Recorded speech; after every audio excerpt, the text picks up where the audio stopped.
Sering banget kan kita bingung ya, kalau ada urusan utang piutang yang macet, ini sebenarnya masalah perdata biasa atau udah masuk ke ranah penipuan. Nah, kali ini kita akan bedah tuntas biar semuanya jadi jelas. Oke, kita mulai dari sebuah cerita ya. Anggap aja ada Pak Alfa dan Ibu Beta. Mereka ini partner bisnis yang hubungannya tadinya baik-baik aja. Lihat deh, 4 transaksi pertama mereka nilainya ratusan juta dan semuanya lunas, lancar jaya. Tapi, transaksi kelima, nah disinilah masalahnya dimulai. Karena pembayaran yang terakhir ini macet dan masih ada sisa utang sekitar 200 juta, Ibu Beta merasa ditipu habis-habisan. Akhirnya, karena emosi dan merasa dirugikan, beliau langsung ambil langkah drastis, lapor ke polisi. Tuduhannya nggak main-main, penipuan dan penggelapan. Nah, ini dia pertanyaan kuncinya. Apa tindakan Ibu Beta itu sudah benar? Dan apakah Pak Alfa ini memang seorang penipu, seorang kriminal? Untuk bisa jawab itu, kita harus ngerti dulu gimana kacamata hukum melihat kasus kayak gini. Yuk kita dalami sama-sama. Oke, pertama-tama kita coba pakai lensa hukum pidana dulu. Ini adalah sudut pandang yang melihat sebuah perbuatan itu sebagai kejahatan terhadap masyarakat luas. Jadi, gampangnya gini, hukum pidana itu tujuannya buat menjaga ketertiban umum. Kalau ada yang melanggar, negara yang akan turun tangan untuk menghukum, biar ada efek jerak dan masyarakat aman. Nah, salah satu delik pidana yang sering disalahpahami itu ya penipuan. Kunci dari penipuan, seperti yang diatur di KUHP baru kita di pasal 492, adalah adanya niat jahat dari awal. Dicatat ya, niatnya itu sudah ada dari pertama kali. Terus ada lagi yang namanya penggelapan. Ini beda tipis tapi penting banget.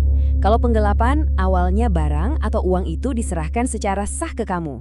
Kamu dipercaya, nah niat jahat buat memiliki atau menyalahgunakan barang itu baru muncul di tengah jalan. Jadi, biar gampang bedainnya, lihat aja timingnya, waktunya. Kalau penipuan, niat busuknya itu udah ada dari sebelum transaksi dimulai. Kalau penggelapan, niatnya baru muncul belakangan setelah dia pegang barangnya secara sah. Ini krusial banget bedanya.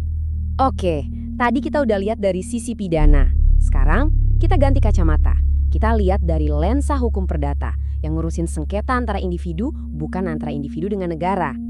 Hukum perdata itu fokusnya bukan buat menghukum orang, tapi buat nyari solusi. Kalau ada yang rugi, gimana caranya biar kerugiannya diganti? Ini murni urusan antar pihak yang bersengketa. Dalam hukum perdata, ada istilah kunci namanya wan prestasi. Bahasa gampangnya, ingkar janji. Simpelnya, ini terjadi kalau ada pihak yang nggak melaksanakan kewajibannya sesuai kontrak atau perjanjian. Dan ingkar janji itu bentuknya macam-macam loh. Bisa jadi dia sama sekali nggak ngerjain apa yang dijanjikan. Atau ngerjain tapi hasilnya nggak sesuai. Atau ngerjain tapi telat banget. Bahkan, melakukan sesuatu yang dilarang di kontrak itu juga termasuk wan prestasi. Oke, sekarang kita udah punya bekal ilmunya nih, pidana dan perdata. Waktunya kita balik lagi ke kasus Pak Alfa dan Ibu Beta. Coba kita terapkan apa yang udah kita pelajari ke fakta-fakta yang ada.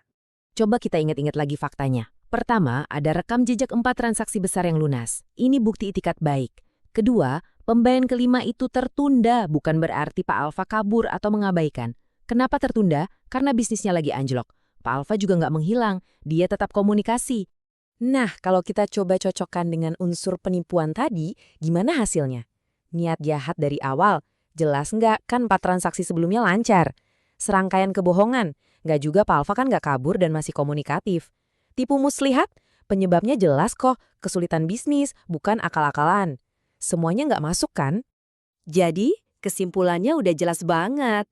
Kasus ini murni wan prestasi. Ini adalah masalah perdata, soal ingkar janji dalam bisnis. Sama sekali bukan tindak pidana. Unsur utama penipuan, yaitu niat jahat, sama sekali nggak terbukti. Pertanyaan berikutnya, kalau lapor polisi itu ternyata langkah yang kurang tepat, lantas apa dong yang seharusnya dilakukan Ibu Beta?